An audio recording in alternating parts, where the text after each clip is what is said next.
छोटे को आप बड़ा बना सकते हैं कि नहीं? आप ये कहने के स्थान पर कि तुम्हारे बिना मेरा काम नहीं चलेगा, तुम्हारी आवश्यकता तो मुझे है ही। भगवान ने यही कहा, अच्छा तुम नहीं कहते हो तो मैं यही कहूंगा, जल्दी से जल्दी ले आओ, मेरा पैर दे दो, मेरे विलम्ब हो रहा है, पार उतार दीजिए। कितनी छोटी सी बात लगती, पर इस छोटी सी बात में कितना बड़प्पन। गंगा जी तो सोचने लगी कि कैसे है जो केवट को बना रहे हैं। यह अनुभव करा देना सामने वाले से कि नहीं नहीं, तुम्हारी आवश्यकता मेरे जीवन में है, तुम्हारे बिना हम कैसे सफल हो सकते हैं। आप जब यह भाषा सीख लेंगे तो आपको रावण की भाषा नहीं, रावण तो जब सैनिकों से लड़ने के लिए भी कहता है तो यही कहता है, क्या तुम समझते हो कि तुम्हारे बल से लड़ाई मैंने छेड़ी?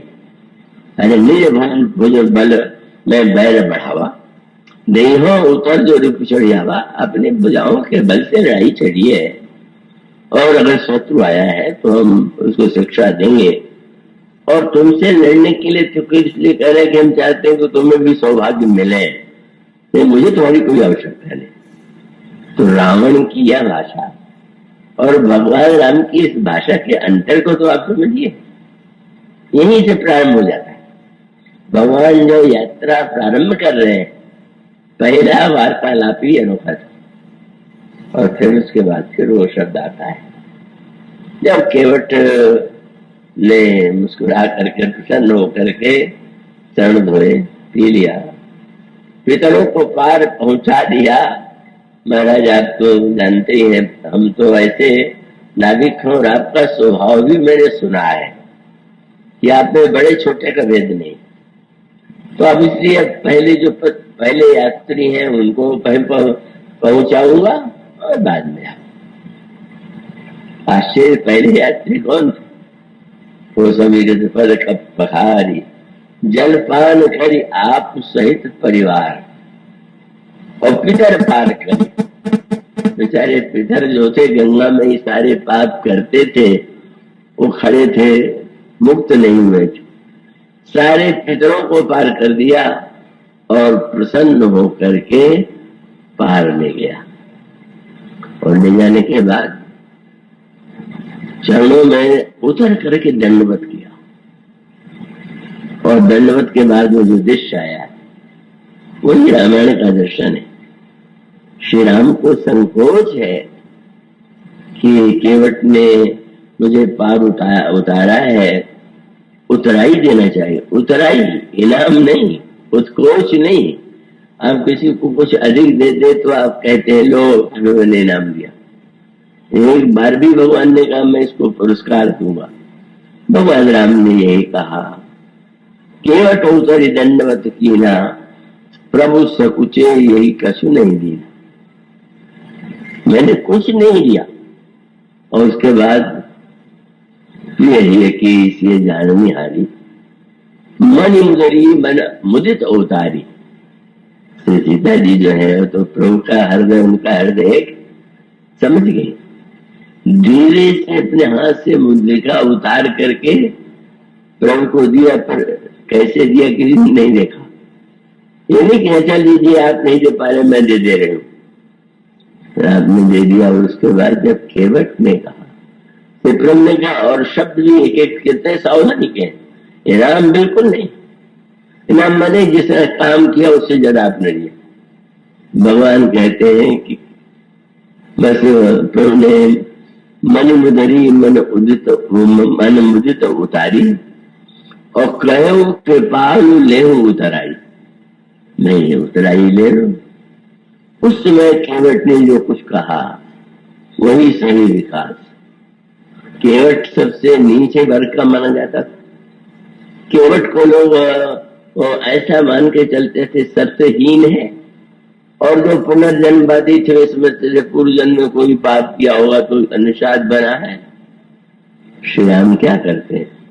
विकास माने सचमुच अपना विकास तो सब लोग कर लेते हैं, और जो दूसरे का विकास, और दूसरे के विकास में प्रभु जिस तरह केवट की आंखों में आंसू आ गया तो मैंने जो कहा था कि आपका मर्म मैं जानता हूं, वो मैं समझ रहा था।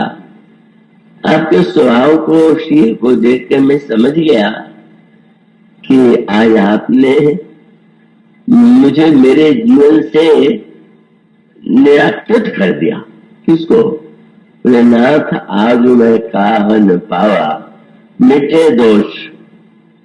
लोग समझते थे कि पूर्व जन्म में कोई दोष पाप किया होगा तो निषाद होना पड़ा, पर आपने जब मुझसे ये कह दिया कि तुम मुझे पार उतार दो, तो मुझे लगा कि सबको पार उतारने वाला मेरी सहायता से जब पार उतरने की बात कर रहा है तो मन में दोष कहां से?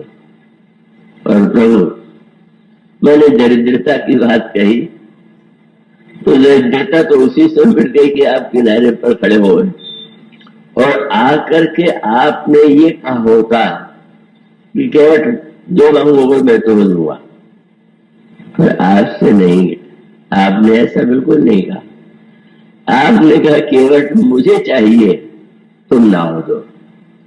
आपने कितना बड़ा बना दिया। देख करके भी लोग छोटा बनाते हैं और मांग करके आपने कितना बड़ा बना दिया कि सबको देने वाला भी आज मेरे सामने मांगने वाला बन के खड़ा है। मेरे जीवन से आपने दीनता, दरिद्रता, दुख को मिटा दिया। नाथ आज मैं काह न पावा मिटे दोष दुख दारिद्रता। यही शब्द बदल करके राम राज्य में आया। राम राज्य राज्य बन गया तो नहीं दरिद्र को दुखी न जीना। तो वस्तुतः रामायण का जो विकास है उसकी दो बातें हैं। एक तो विकास आप अपना चाहते हैं कि दूसरे का चाहते हैं। इसलिए गोस्वामी जी ने बहुत सुंदर दृष्टांत दिया। जब भगवान राम धनुष तोड़ने के लिए खड़े हुए तो शब्द क्या है? तो उदित उदयगिरि मंच पर रघुबर बाल पतंग विकसे संत सरोज सब। संत विकसित हो गए। सूर्य महान इसलिए नहीं महान है कि उसमें इतना प्रकाश। सूर्य इसलिए महान है कि प्रकाश में कमल के उस मुदेपन को भी मिटा करके विकसित कर देता है। जो दूसरों को विकसित कर दे, दूसरों को भी समुन्नत बना दे, दूसरों के मन से दीनता और दरिद्रता बना दे, यह है भगवान श्री राम का दर्शन, चरित्र दर्शन। और लीला के द्वारा भी, कथा के द्वारा भी उसके दर्शन का अभिप्राय है कि हमें यदि इसको पढ़ करके, सुन करके यदि किंचित भी परिवर्तन आता है तो हम धन्य हो सकते।